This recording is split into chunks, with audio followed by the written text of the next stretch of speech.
just trends in general. So I personally am extremely skeptical of trends, even trends that are certainly significant, statistically significant over massive sample sizes like that. Like looking at weather in a park over a decade long period. I mean, that's a ton of data, and as a data guy, like you have to look at that and say like there's something there. But at the same time, how much, if at all, do you think that the books are also aware of a trend like that? So maybe the overs hit in Comerica 60% of the time with weather doing XYZ.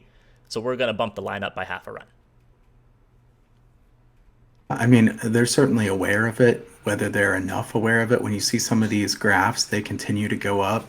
I'll give the example of college football games with the wind blowing pretty heavily and taking unders. It depends on what number you get as well. I think that's Mm-hmm. important. If you want to get the closing line on something like this, it's going to be worse than if you get the opening line. So you want to pay attention early.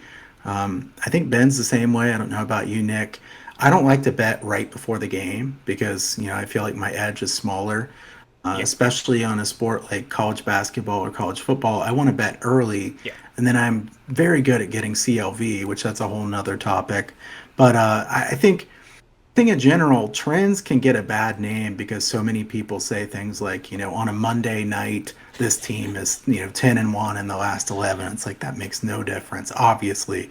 But if you say in the NBA in game sevens, the under is this, I think that matters a lot. The game slows down. The books have had a hard time adjusting enough to things like that. So I would be skeptical of trends that look like they've kind of leveled off over the last few years. You can see the graphs of how they've done year by year, but the ones that are consistently winning every single year, I feel like they haven't caught up yet. And I kind of separate them out. I think some trends are certainly very helpful. Like I said, you get later in a series, in a basketball, NBA playoffs, the under's done really well. Weather in baseball and college football, it's mattered a lot. I think, maybe what 1/3 of trends or 1/4 of trends are helpful, and we usually hear quite a bit from the 3/4 or 2/3 that aren't helpful. And I think that's why they can get such a bad name. But I'm not quite as anti-trends as you are, Nick.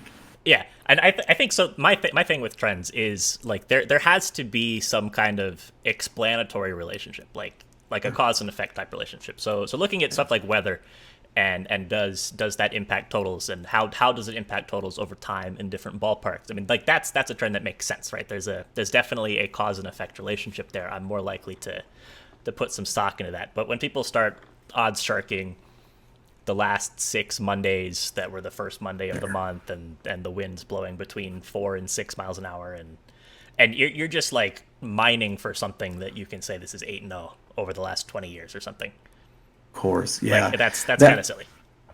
that's a good point, Nick, because if you're just looking for something to support what you already wanted to take anyways, then they're Yes, not very helpful exactly. because I mean, you're just trying to explain why that's a good bet. In reality, you want that to be something that shapes your thought process